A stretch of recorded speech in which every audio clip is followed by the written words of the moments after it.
रामकृष्ण हरी. मी हरिभक्तपरायण बाळू महाराज डाके मोरचंडीकर, वैकुंठवासी गुरुवर्य भिकाजी महाराज वारकरी शिक्षण संस्था, कृष्णनगर, सेलू तालुका पुसद, जिल्हा यवतमाळ.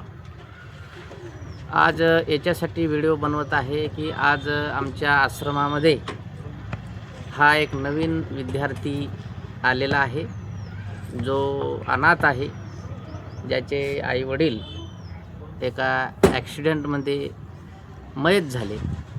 आणि मागा 8 दिवसाखाली आम्ही मोहदी या गावी सप्ताहासाठी गेलो होतो. तर सप्त्यामध्ये तिथे याची भेट झाली.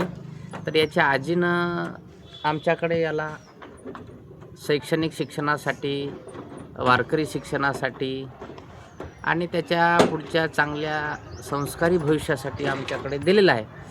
तर बाळा, तुझं नाव सांग, पूर्ण नाव. नैतिक वसंता देवतळे. नैतिक वसंता देवतळे. देवतळे. तर कोण्या वर्गामध्ये होता तू? 7वीमध्ये. हां, शाळेत जात होता की नाही गावात? जातो तो.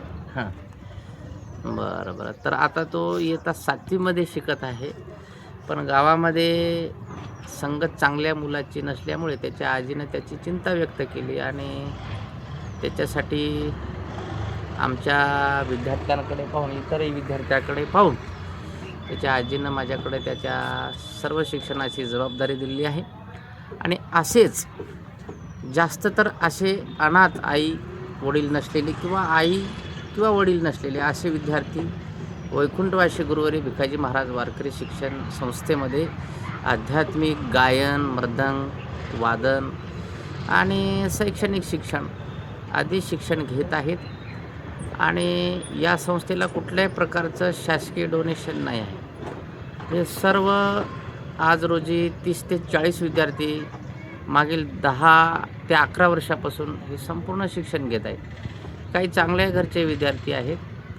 आणि म्हणून मी आपल्या सर्वांना आवाहन करतो की आपणसुद्धा आपल्या पाल्यांना योग्य सुसंस्कार देण्यासाठी शिक्षणासहित संस्काराचीही अत्यंत आवश्यकता असल्यामुळे आपणसुद्धा माझ्या व्हिडिओचा विचार करशाल अशी मी आपल्याकडून अपेक्षा करतो. रामकृष्ण हरी.